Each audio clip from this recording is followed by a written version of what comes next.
Alright, folks, buckle up because today we are diving headfirst into a moment in American sports history that absolutely nobody saw coming, a moment that sent shockwaves through the NFL stadiums and living rooms across the entire nation. I am talking about a time when football Sundays went from being a simple escape, a ritual of cheering and high fives, to becoming a battleground of political ideology and cultural clashes, all sparked by a few incredibly powerful and frankly shocking words. You see, I remember it like it was yesterday, the sheer disbelief, the outrage, the immediate division that ripped through fan bases and even locker rooms when one of the most powerful voices in the world decided to weigh in on what was happening on the sidelines of our beloved football games.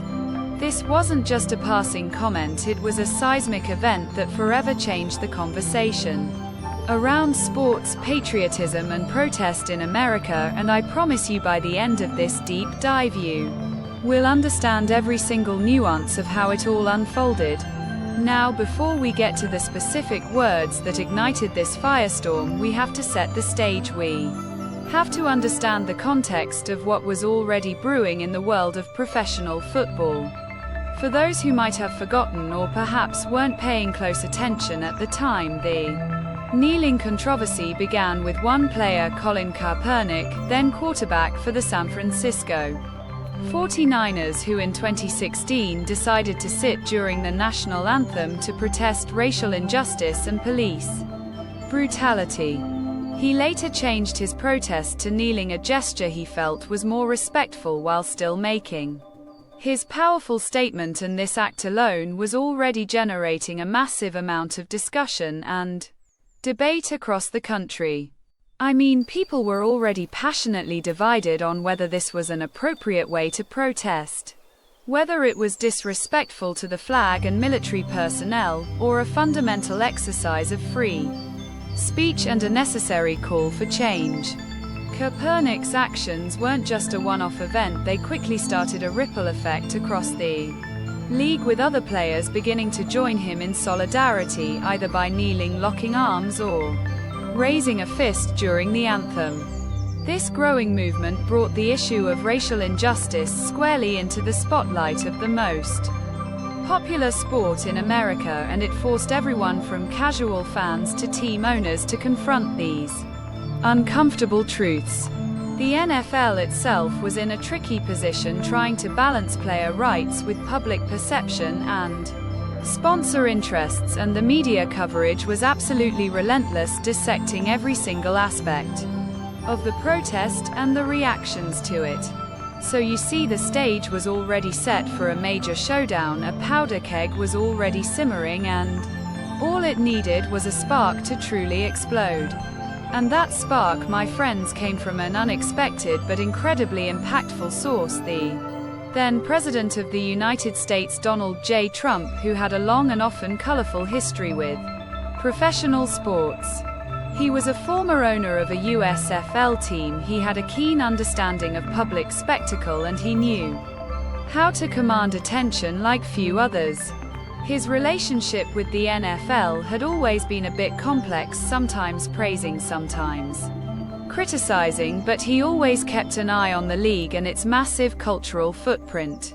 So when he decided to weigh in on the kneeling controversy, it wasn't just another political pundit offering an opinion, it was the most powerful voice in the country, injecting himself directly into an already highly charged situation. The moment that truly shocked the football world and beyond occurred on September 22, 2017 at a political rally in Huntsville, Alabama, where President Trump was speaking to a large and enthusiastic crowd. He was discussing the NFL and the ongoing player protests, and his words that night were absolutely unvarnished, direct, and incredibly provocative.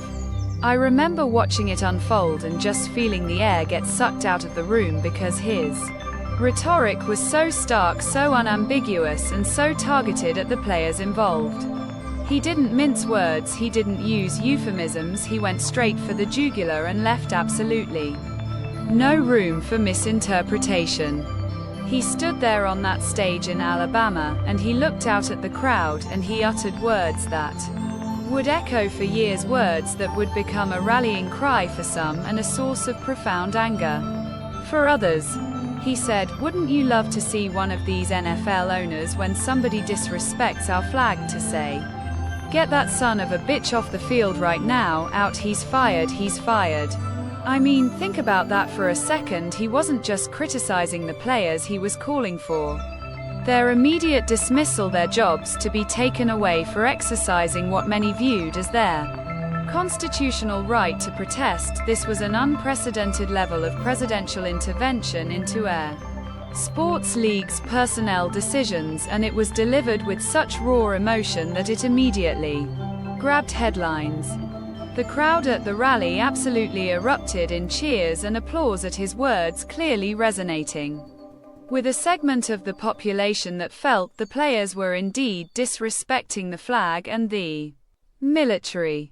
But for countless others, especially the players themselves, their families, and those who supported the protest, it was a deeply offensive and inflammatory statement. It was a direct attack on their character, their patriotism, and their right to speak out against perceived injustices, and it felt like a betrayal from the highest office in the land.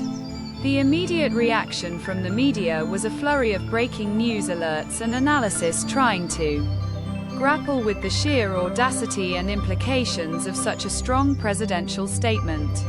The fallout from that Alabama speech was immediate, and it was monumental. It wasn't just a blip on the news cycle, it dominated every single conversation surrounding the NFL for weeks and even months. Commissioner Roger Goodell issued a statement calling Trump's comments divisive and stating that the NFL stood with its players in their efforts to promote social justice. This was a crucial moment because it showed the league pushing back against the president, a rare occurrence in such a public and direct manner.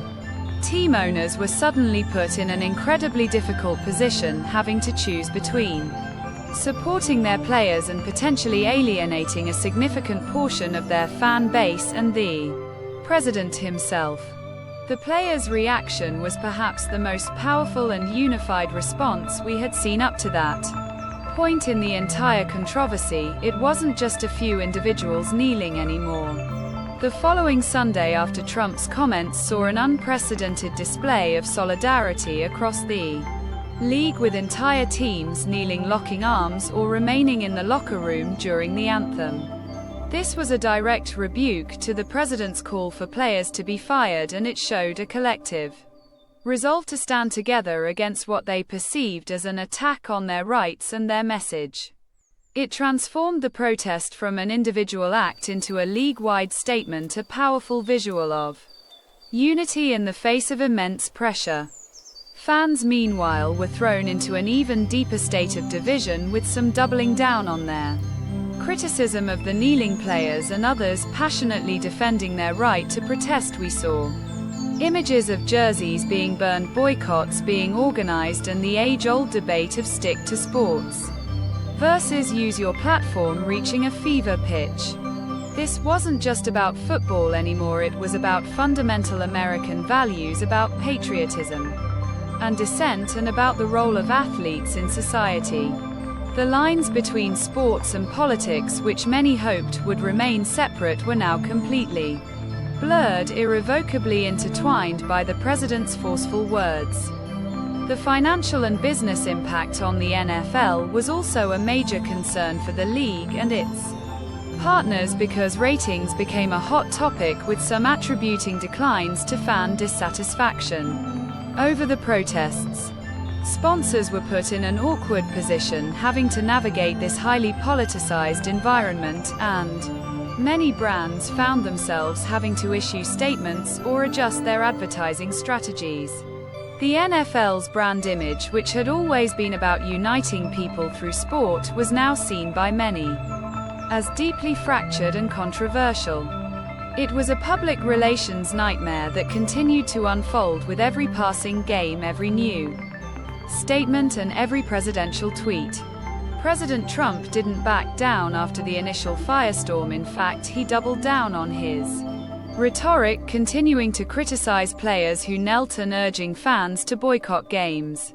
He used his platform on Twitter and at subsequent rallies to keep the issue alive to ensure it remained a central talking point in the national conversation. This sustained pressure meant the NFL couldn't simply move on from the controversy. It was forced to continually address it to try and find a solution that would satisfy all parties. His constant engagement ensured that the kneeling issue remained at the forefront of public discourse far longer than it might have otherwise. The NFL attempted to manage the situation by implementing a new policy in May 2018 which required players to stand for the anthem or remain in the locker room. This policy was an attempt to appease critics while still allowing players to avoid participating if they chose, but it was met with immediate backlash from the players' union and civil rights groups.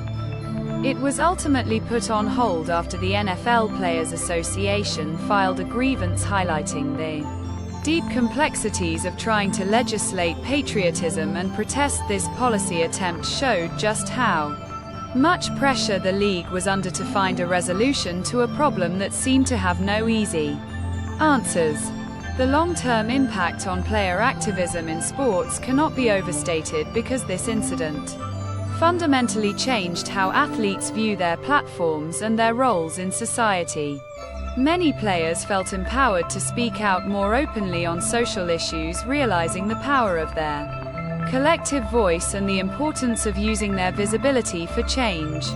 It also created a blueprint for how future protests might unfold and how leagues might respond to them, setting a precedent for the intersection of sports and social justice. The conversation around athlete activism, which had always existed, was now amplified to an unprecedented degree. The lines between politics and sports, which many purists always hoped would remain separate, were permanently blurred by this controversy, and there's no going back to the way things were.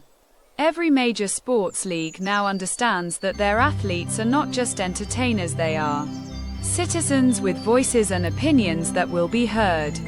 This incident forced a national reckoning on issues of race, patriotism, and free speech, and it played out on the biggest stages in American culture. It truly redefined the relationship between athletes, their leagues, and the political landscape of the country. And of course, we cannot talk about this whole saga without acknowledging the profound impact it had on Colin Kaepernick's career, who effectively became blackballed from the NFL after his initial protests. His decision to kneel sparked this entire national debate, and his subsequent inability to find a team became a symbol of the costs associated with athlete activism. Whether you agreed with his methods or not, his career trajectory became inextricably linked to this controversy, a powerful reminder of the stakes involved when athletes take a stand. His name remains synonymous with the protest, a central figure in this ongoing narrative. So what Trump said that day in Alabama wasn't just a political soundbite, it was a catalyst, a flashpoint that ignited a national conversation that continues to this day. His words shattered the illusion that sports could remain a purely apolitical escape, and they forced everyone to confront uncomfortable truths about race, patriotism, and freedom of expression in America. It was a moment that revealed deep divisions within the country, but also sparked powerful acts of solidarity and a renewed commitment to social justice from many athletes and organizations. The reverberations of that speech are still felt across the NFL, across other sports leagues, and throughout our broader cultural landscape. In conclusion, what Donald Trump said that shocked football fans was a direct and forceful challenge to players who chose to protest during the national anthem, calling for their firing and labeling their actions as disrespectful. These words didn't just shock, they galvanized, they divided, and they ultimately transformed the landscape of professional sports forever. It was a moment when the highest office in the land directly intervened in a cultural debate playing out on the football field, and it forced everyone involved to pick a side to articulate their values and to grapple with the complex interplay of sport, politics, and social justice. I believe this period will be remembered as a pivotal chapter in the history of American sports, a time when the game itself became a powerful mirror reflecting the deepest divisions and aspirations of our society.